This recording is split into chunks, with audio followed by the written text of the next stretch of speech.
So the past couple of weeks, I didn't do a weekly picks video, just caught up in some other stuff. Yay, holiday season. So I did the picks on Twitter, and maybe I need to start doing that more. Because for week 13, I ended up finishing 12-3. For week 14, I ended up finishing 11-5.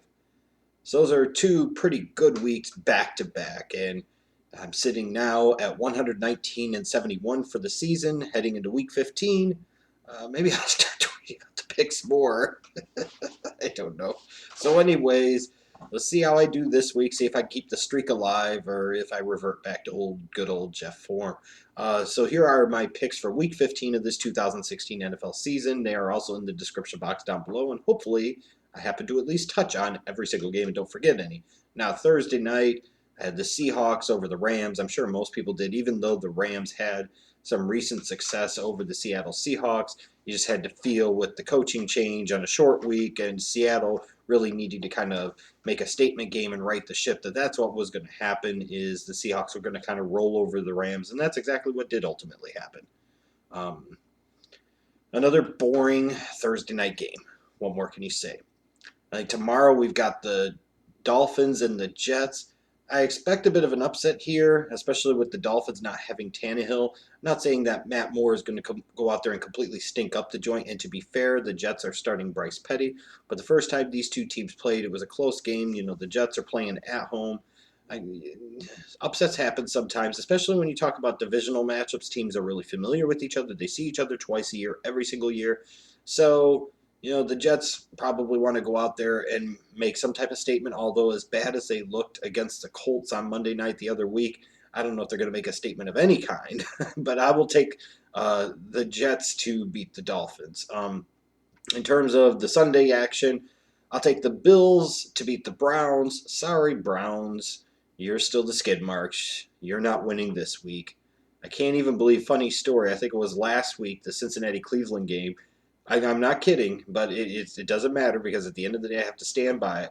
I meant to tweet out the Bengals. I tweeted out the Browns instead for the pick, and I got to stand by it. So, but this week I'll take the Bills over the Browns. Although it would be very appropriate for this to be the game that the Cleveland Browns finally got a win, and if that happens, then Rex Ryan needs to be sent packing Monday morning. I will take the Packers over the Bears on what is sure to be a very, very cold day on Sunday. I think the temperature is going to be hovering right around 1 degree. Oh boy, that old NFC North action. Catch the excitement. I'll take the Steelers over the Bengals, although this is always a danger type of game for the Steelers. Divisional opponent, a team that's kind of scuffling and struggling through and sloshing through this year.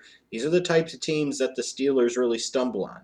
The Steelers need to make sure they go out and handle business against the Bengals on Sunday, because the Steelers are in a position where if they win, they're in the playoffs. They win the division. They get the home game. And if they get into the playoffs with the star power on offense with Big Ben and Antonio Brown and Le'Veon Bell, this is a Steelers team that could potentially, on a good day, beat anybody in either the AFC or the NFC. That includes the New England Patriots. But they got to get there first. And the one way to really give yourself some momentum is to finish out the season strong. They really, frankly, need to run the table just to not leave any doubt out there. And they've got to be able to take care of business against the Bengals, and I expect they ultimately will. I will take the Chiefs over the Titans in what could potentially be a sneaky good game this week. You look at this and you talk about a Chiefs team that is still in the mix potentially, not necessarily just for the AFC West crown, but a team that's trying to still get themselves in position to potentially have home field advantage throughout the playoffs. At least, worst case scenario, make sure they get that first round bye. So all the while you've got the Titans sitting at 7-6. They've got a chance to win that division. Like I said, this could be a sneaky good game, but the Chiefs are just a better team in a better place right now. I'll take the Vikings over the Colts. I will take the Giants over the Lions.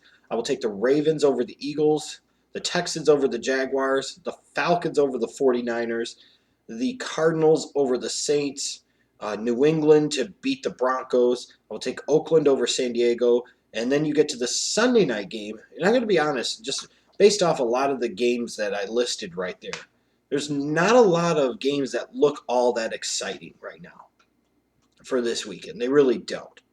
I would have to say Kansas City, Tennessee is interesting. New York versus Detroit is definitely interesting. Maybe New England versus Denver is interesting, but I don't know how much so. Um, Not a lot. Hopefully, the Sunday night game delivers like it looks like it could. You've got the Cowboys facing off against the Buccaneers. The Buccaneers are hot right now. Their defense is playing pretty well under defensive coordinator Mike Smith.